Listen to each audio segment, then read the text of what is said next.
সকলকে স্বাগত জানাই ভৌতিক আসরের 30 নম্বর এপিসোডে। আমি দীপান্বিতা, আপনাদের সাথে সাউন্ড ও গ্রাফিক্সে রয়েছে রনি। আজকে থাকছে একটি বিশেষ গল্প। বেশি দেরি না করে শুরু করে দিচ্ছি আজকের আসল গল্পটা। মঙ্গল ও শনিবার মানেই ভৌতিক পরিবেশের ঘন ঘটা। আজকের গল্পের নাম নিশীথ বাঁশির আহ্বান। উত্তরবঙ্গে আছে এক ব্রিটিশ বাংলো, একটা বাঁশির সুর। আর সেই সুরের ডাকে সাড়া দেওয়া মানেই নিজের অস্তিত্ব হারিয়ে ফেলা। কারণ এই গল্পে বাঁশি বাজানো মানুষটাই শিকার হয়ে গিয়েছিল, আর আজও গভীর রাতে সে আলো জ্বালিয়ে ঘুমোয়। কারণ অন্ধকারে কেউ তাকে খুঁজে বেড়ায়।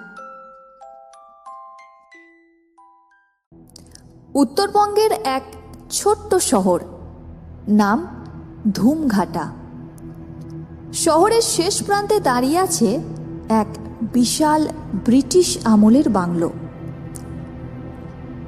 ভাঙা দেওয়াল, শ্যাওলা ধরা ছাদ, আর চারপাশে অদ্ভুত নীরবতা। সেই বাড়িটার মাঝখানে একটা পুরনো কুয়ো, যেটা বহু বছর ধরে বন্ধ। গ্রামের লোকজন বলে ওই কুয়োর ভেতরে কিছু একটা আছে, যেটা শুধু রাতেই জেগে ওঠে। এই বাংলোতে থাকতে এসেছিল অর্ক চক্রবর্তী। তিনি পেশায় একজন সাধারণ অফিস কর্মী, কিন্তু তার একটা বিশেষ ক্ষমতা ছিল। সে বাঁশি বাজাতো, আর তার সুরে ছিল অদ্ভুত টান। প্রথম দিন সন্ধ্যায় কেয়ারটেকার হরিপদ দাস অর্ককে খাবার দিয়ে যাওয়ার সময় হঠাৎ থেমে গেল। তার চোখে ছিল ভয়। সে অর্ককে ধীরে বলল, বাবু, একটা কথা মনে রাখবেন। অর্ক অবাক হয়ে তাকালো। হরিপদ ফিসফিস করে বলল, রাতে যদি বাঁশির সুর শোনেন, ভুলেও তার জবাব দেবেন না, আর জানালাও খুলবেন না, আর সুর তুলবেন না। হরিপদর কথা শুনে অর্ক হেসে উঠল। সে বলল, আমি নিজেই বাঁশিওয়ালা, আমি ভয় পাবো কেন? অর্কর কথা শুনে হরিপদ শুধু মাথা নাড়িয়ে চলে গেল, কিন্তু তার চোখে তখনও আতঙ্ক স্পষ্ট। রাত তখন প্রায় 2টো। হঠাৎ অর্কের ঘুম ভেঙে গেল। একটা বাঁশির সুর, মৃদু, খুব ধীর, কিন্তু ভয়ঙ্করভাবে পরিচিত।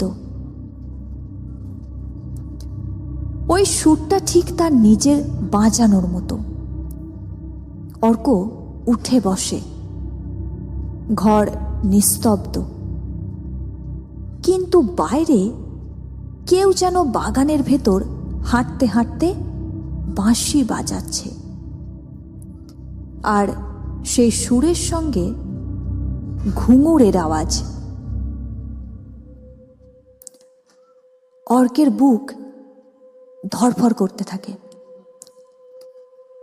কিন্তু তার ভেতরে আর একটা অনুভূতি কাজ করছিল। ওই সুর তাকে ডাকছে। নিজের অজান্তেই বাঁশিটা হাতে তুলে নেয়। ধীরে ধীরে সে একটা সুর তোলে। ঠিক সেই মুহূর্তে বাইরের বাঁশির সুর থেমে যায়। পুরো পৃথিবী যেন স্তব্ধ হয়ে যায়।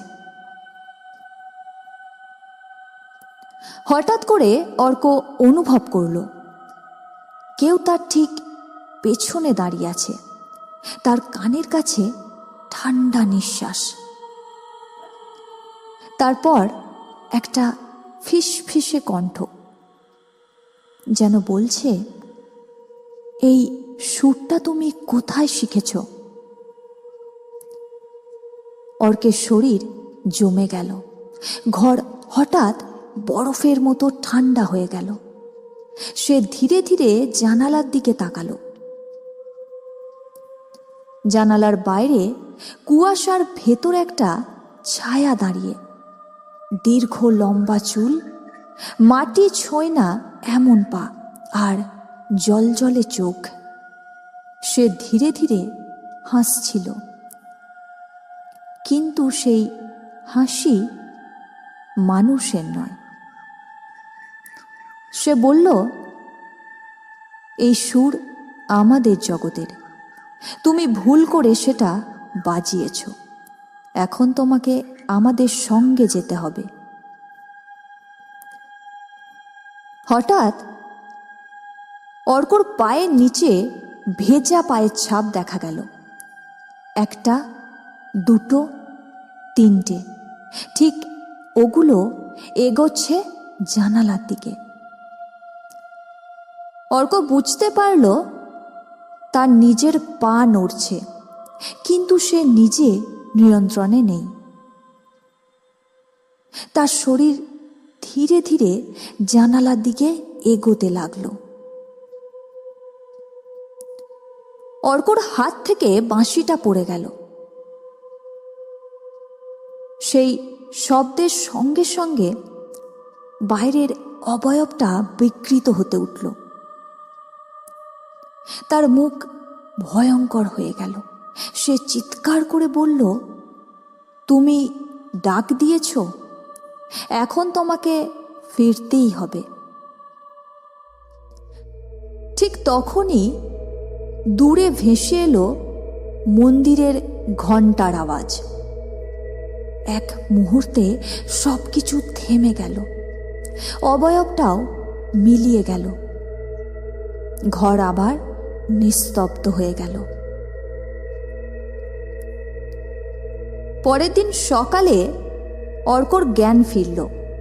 সে পড়ে আছে পুরনো কুয়োর পাশে। তার শরীর জ্বরে পুড়ে যাচ্ছে। বাংলোর জানালার কাঁচে এখনো হাতের ছাপ, ছোট, সরু আর অস্বাভাবিক লম্বা আঙুল। হরিপদ দাস তাকে দেখে স্তব্ধ হয়ে গেল। সে কাঁপা গলায় বলল, বাবু, ওরা নিশীথ পড়ি। বাঁশির সুর শুনে আসে। যাকে পছন্দ করে তাকে আর ছাড়ে না।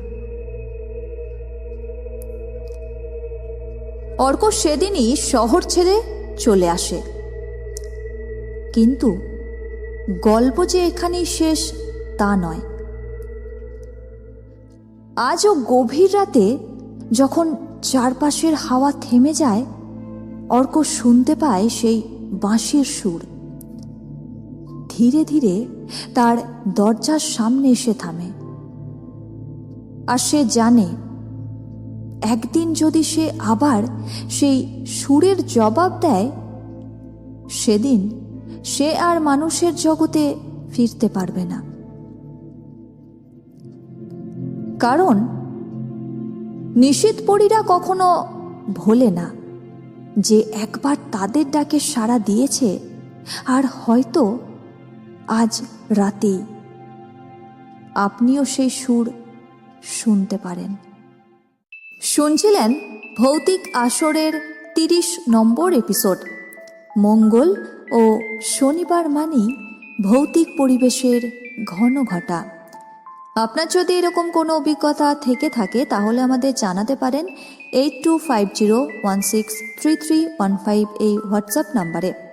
আর গল্প ভালো লাগলে অবশ্যই লাইক ও একটি কমেন্ট করে জানিয়ে দিন কেমন লাগলো। আর সাবস্ক্রাইব করতে ভুলবেন না, আপনাদের সাপোর্ট একান্ত কাম্য।